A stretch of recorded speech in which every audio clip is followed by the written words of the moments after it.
She said, "I am moving across country for my dream job." I supported her decision. Then I found out the job was fake, and she was moving in with her ex. I am Ethan, 34. Been with Madison, 31, for 3 years.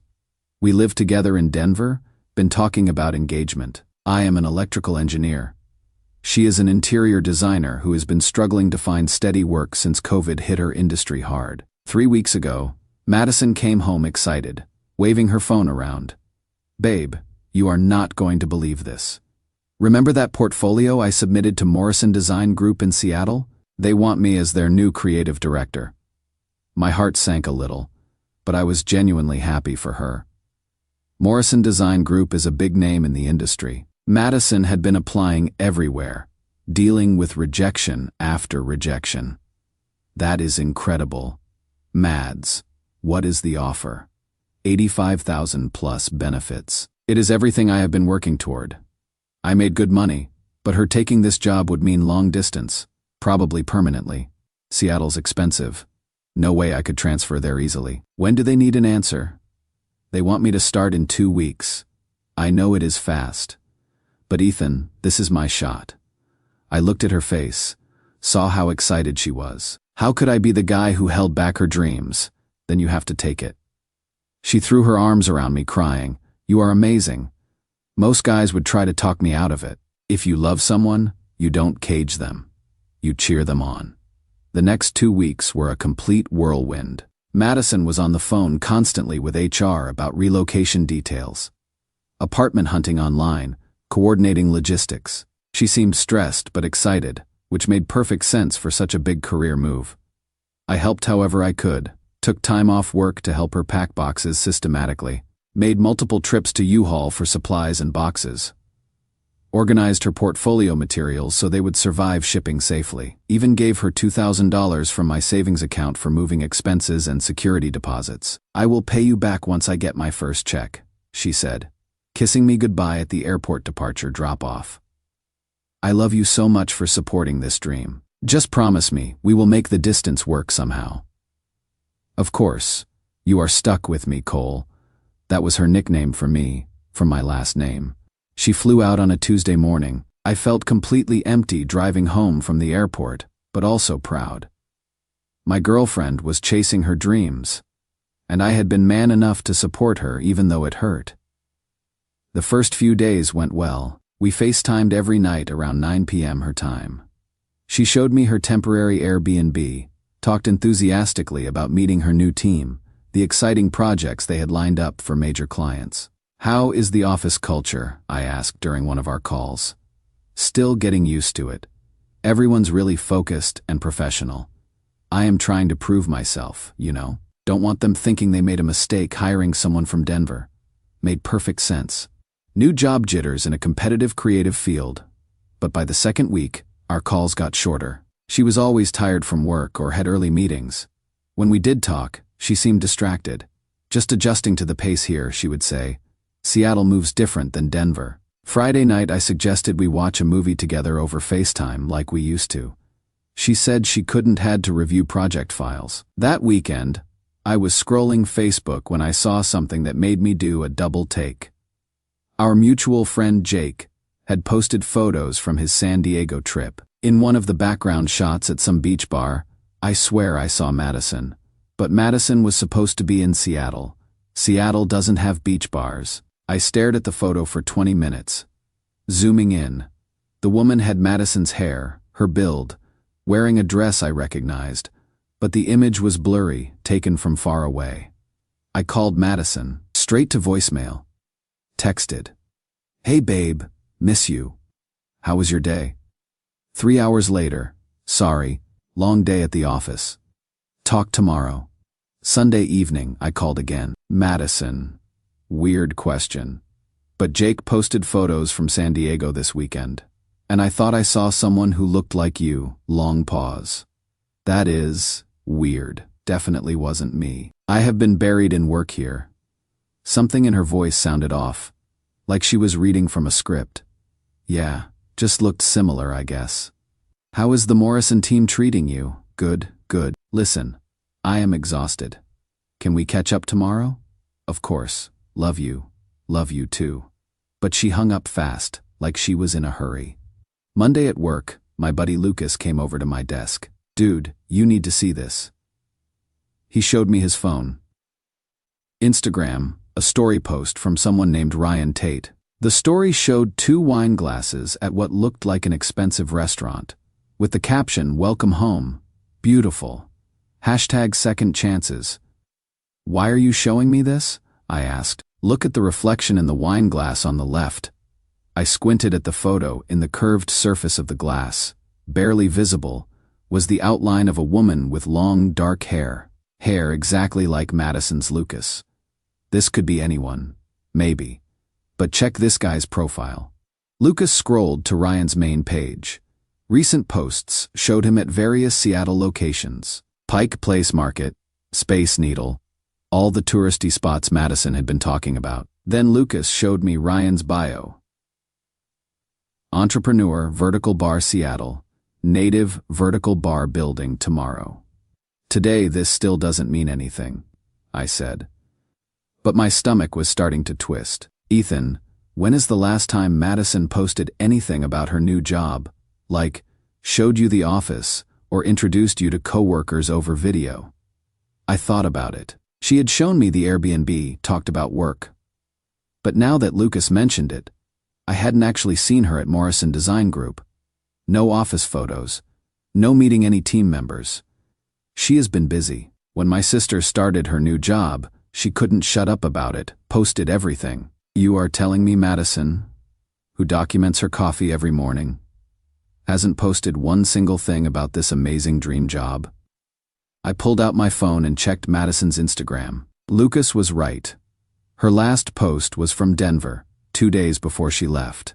Since then, just a few generic stories about Seattle weather and missing Denver friends. I am probably overthinking this, I said. Maybe. But you could always verify she actually works there. That evening, I did something I am not proud of. I Googled Morrison Design Group Seattle. Their website was professional, looked legitimate. I found their staff page, scrolled through the creative team. No Madison Burke listed. Maybe they hadn't updated it yet. I called their main number, Morrison Design Group. This is Ashley. Hi, I am trying to reach Madison Burke. She is your new creative director. I am sorry. Who? Madison Burke. She started a couple weeks ago. Let me check with my manager. Sir, we don't have anyone by that name working here, and we haven't hired a creative director recently. I hung up. My heart was pounding. I immediately called Madison. Voicemail, texted, need to talk. Important. No response. I spent the rest of the night Googling every design firm in Seattle, searching for Madison's name. Nothing. At 2 a.m., I couldn't take it anymore. I went back to Ryan Tate's Instagram and really studied his photos, the background locations, the timestamps. Then I found a post from 5 days ago. Ryan at a restaurant called Coastal Kitchen with the caption "Date night at our old spot." I Googled Coastal Kitchen. It is not in Seattle. It is in San Diego.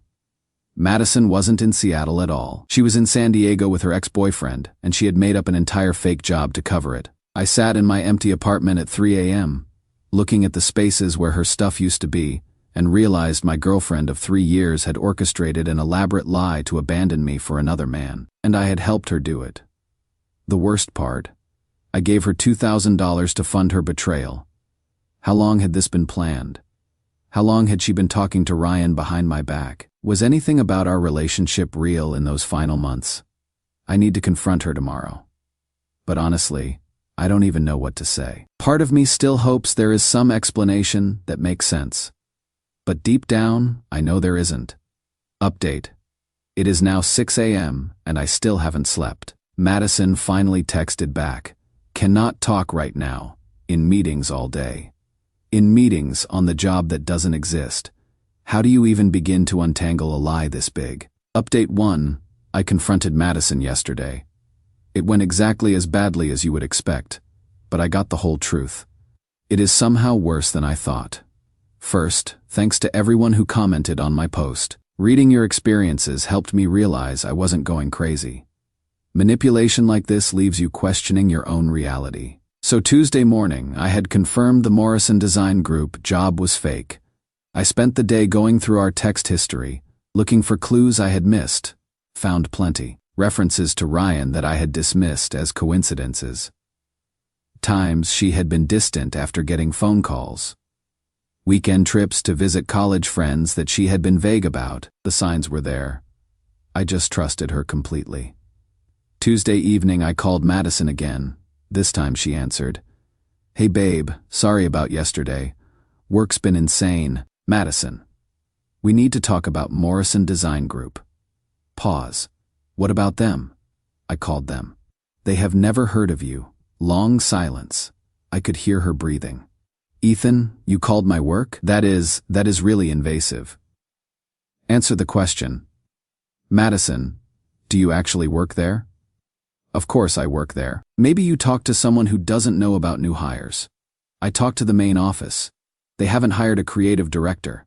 The job doesn't exist." Another long pause. "Look, maybe there was some miscommunication about my title, Madison." "Stop. I know about Ryan." The silence that followed lasted maybe 20 seconds. It felt like an hour. How? Just like that. No more denying, no more deflecting. Just how? Does it matter? The point is I know. I heard her sigh deeply. "Ethan, I can explain." "Then explain. Because right now it looks like you invented an entire fake job to run away with your ex-boyfriend, and I helped you do it. It is not that simple. Make it simple." Ryan reached out to me 3 months ago. He was going through a divorce, said he had been thinking about us, about how we ended things. 3 months ago, while we were talking about engagement rings. He lives in San Diego now. Has this tech startup that is doing really well. He asked me to visit, just as friends. And you went, just for a weekend. Remember when I said I was visiting Sarah in Boulder? I flew to San Diego instead. That weekend, I had helped her pack for Boulder, driven her to the airport, picked her up Sunday night. She would come home with a tan. Said Sarah had a hot tub. What happened that weekend? Madison. We talked about everything. About college. About what went wrong between us. About where we are now. Ethan, being with him felt like coming home. Each word was a knife. So you decided to leave me. I didn't know how. You are such a good guy, Ethan. You have never done anything wrong. How do you break up with someone who is perfect on paper? You tell them the truth. I couldn't hurt you like that. The job story seemed easier. Clean break, no one's the bad guy. Except the job was fake. Madison, you lied to my face for weeks. I was trying to protect you, protect me. I gave you $2,000.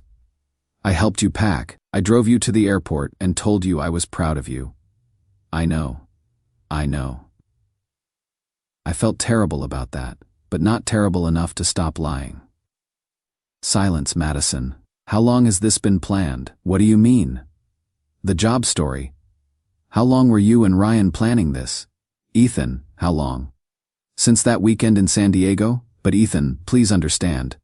I never meant to hurt you this much. 2.5 months. For 2.5 months, she had been planning her exit strategy while sleeping next to me every night, while talking about our future, while letting me believe we were building something together. Do you love him? That is not fair. It is a simple question. It is complicated. We have history. We understand each other. Do you love him, Madison? Yes, the word hit like a physical blow. Did you ever love me? Of course I did. I still do, in a way. But Ethan, what Ryan and I have is different. It is deeper. Deeper than 3 years. Deeper than compatibility. Deeper than being comfortable. So that is all I was. Comfortable. I am going to hang up now, I said. Ethan. Wait. I know you are hurt, but maybe we can. Maybe we can. What? Be friends, stay in touch. Madison, you spent months lying to my face and stole $2,000 to run away with another man. We are done. I will pay you back. Keep it. Consider it payment for the acting lessons you apparently never needed. I hung up. An hour later she texted, I am sorry it happened this way. You deserve better than what I gave you. I replied, You are right. I do. Then I blocked her number. Yesterday I took a personal day and started removing traces of her from the apartment. Threw out photos, boxed up things she had forgotten. Found a ring hidden in my sock drawer, the one I had been planning to give her for Christmas. My buddy Lucas came over to help. We didn't talk much, just worked. When we finished, he looked around the apartment. How do you feel? Honestly, relieved. And I was. The anxiety, the confusion, the feeling like something was off. It was all gone. I had answers now. Terrible answers. But at least I wasn't questioning my sanity anymore. You dodged a bullet, man, Lucas said. Someone who can lie that elaborate, that easily. She would have done it again. He is right. If Madison could maintain a fake job story for weeks, complete with made-up coworkers and fictional projects, what else could she lie about? I am angry, sure, but mostly, I am grateful I found out before I proposed. To answer some questions from the comments, yes, I am keeping screenshots of everything in case I need them later. No, I don't want the money back. It is a small price to pay to learn who she really was. Yes, I told Madison's parents. They deserved to know their daughter was in San Diego, not Seattle. Her mom called me crying, said she had no idea Madison was capable of something like this. I don't know what happens next, but at least I know the truth now. Sometimes the trash takes itself out. Update 6 months later. My life has completely changed, and Madison's world fell apart exactly like you would expect. Karma is real. I wasn't going to post another update, but so many of you asked for one. And honestly, what happened to Madison is too perfect not to share. First, how I am doing. I am great. Better than great. Actually, after Madison left, I threw myself into work and personal projects, got promoted to senior engineer in April, started rock climbing. Something I had always wanted to try, but Madison thought was too dangerous. Turns out, I love it. I also started seeing someone new. Her name's Chloe. She is a software engineer I met at a climbing gym. She is nothing like Madison, straightforward, funny, doesn't play games. We have been together 3 months, and it feels effortless, in a way my relationship with Madison never did. But this isn't really about me. This is about what happened to Madison. About 2 months after she left, I got a text from an unknown number. Ethan, this is Madison. I had to get a new phone. Can we talk? I had blocked her original number, so she had gotten a burner to reach me. I didn't respond. I had moved on and had no interest in whatever drama was happening in her life. She texted again a week later. I know you probably don't want to hear from me, but I made a huge mistake. Ryan isn't who I thought he was. Still didn't respond. Then last month, I got an email at my work address. A long, rambling message about how sorry she was, how she had lost everything, and how I was the only person who ever really cared about her. I almost deleted it without reading, but curiosity got the better of me. Here is the summary. Ryan's successful tech startup was hemorrhaging money. He had been funding his lifestyle with credit cards and investor money that was running out.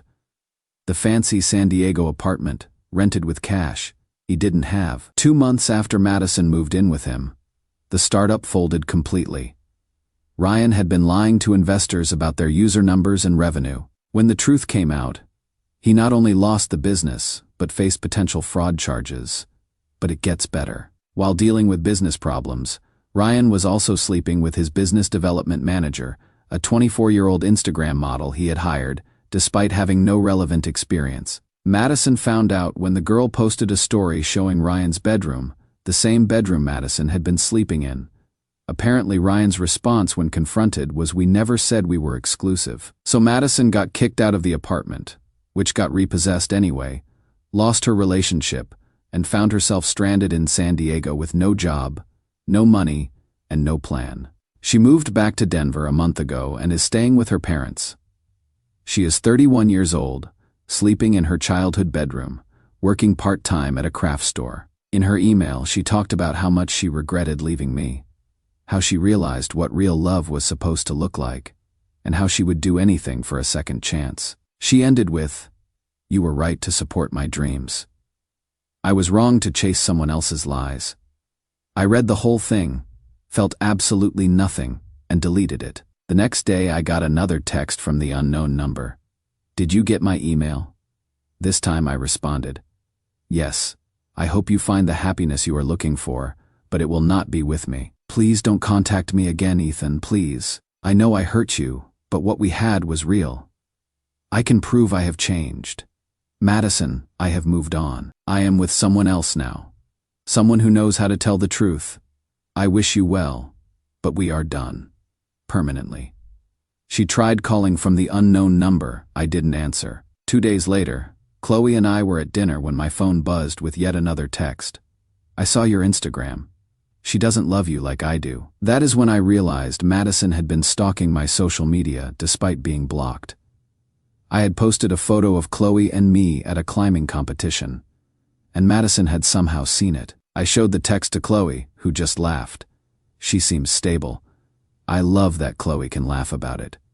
Madison would have made this into a huge dramatic situation. Chloe just sees it for what it is. A desperate person making bad choices.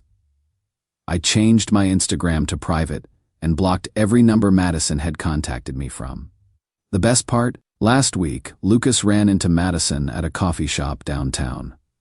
She looked rough, he said, and tried to ask about me. Lucas told her I was happier than he had ever seen me and that I was completely over her. According to Lucas, she started crying right there in the coffee shop. I don't take pleasure in Madison's pain, but I do take satisfaction in the cosmic justice of it all. She left a good relationship for what she thought was a better opportunity, and it blew up in her face spectacularly. Meanwhile, the guy she thought was too comfortable is thriving. Some lessons I learned: trust your gut. If something feels off, investigate. When someone shows you who they are, believe them. Never chase someone who is running away from you. The right person will not make you question your worth. To everyone who commented on my original posts telling me I deserved better, you were right. I found better. Madison taught me what I don't want in a partner. Chloe shows me what I do want. Sometimes the best thing someone can do for you is leave. Final update: it has been a year since Madison left, and I am writing this final update from the apartment Chloe and I just moved into together. Life has a funny way of working out. A lot of you have been asking for closure to this story, so here it is. Madison stopped trying to contact me after that coffee shop encounter Lucas told you about. I heard through mutual friends that she eventually found steady work at a design firm here in Denver. Nothing fancy but stable. She is apparently in therapy and working on herself, according to her social media posts that friends occasionally show me. I genuinely hope she is getting the help she needs. What she did to me was terrible, but carrying anger about it only hurts me. I have chosen to forgive her for my own peace of mind, even if I will never trust her again. As for me, the climbing hobby I picked up became a passion. I compete in local competitions now and even got certified to teach beginners. It is amazing what you can accomplish when you are not walking on eggshells around someone. The promotion I mentioned led to another promotion. I am now managing a team of 6 engineers on renewable energy projects.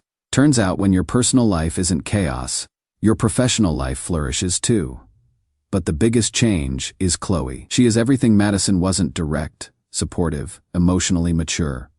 When she says something, I believe it because she has never given me reason not to. When she is upset about something, she tells me instead of letting it fester.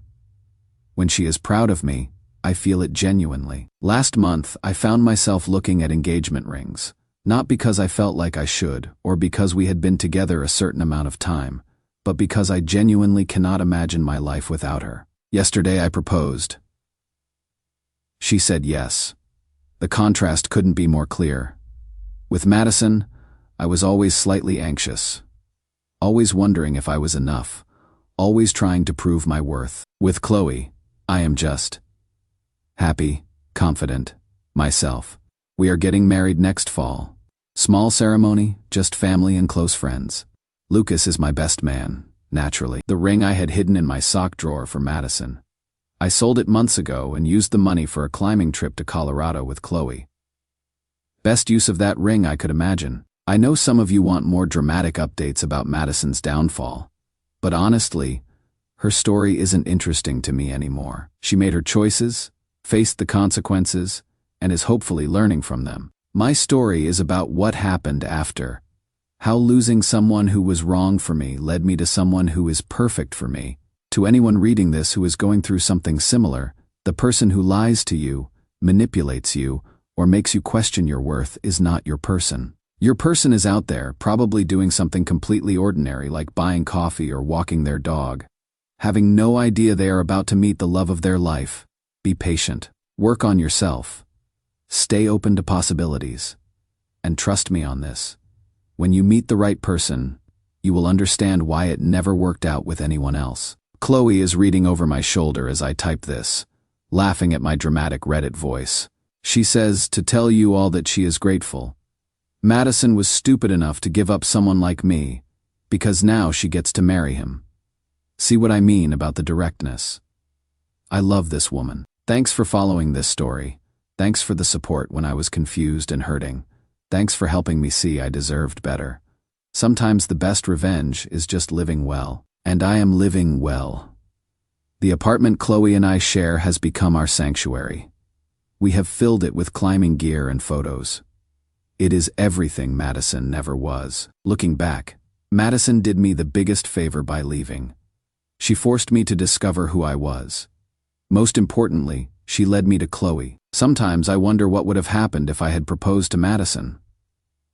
I would have married someone who could lie. Instead, I am engaged to someone who tells me when she is frustrated, who celebrates my successes. That is real partnership. So thank you, because betrayal led me to happiness.